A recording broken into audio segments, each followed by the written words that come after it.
class, we're going to introduce how to combine the for loops with the range function. So first, let's create a new Python file.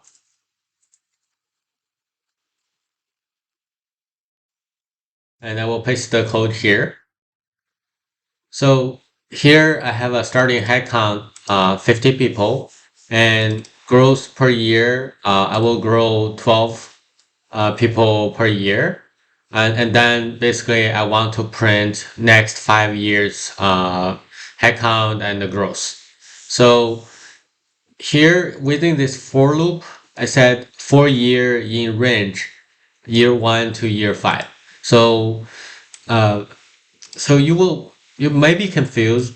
Basically, you're seeing a range 1 to 6 here, but I said year 1 to year 5. So in Python, by default, it will include the beginning of the number, but it will exclude the ending of the number. So if the number ends in the range method, if that number ends at 6, it will basically include the numbers before 6. So it's this one is basically saying element 1, 2, 3, 4, 5, not including number 6.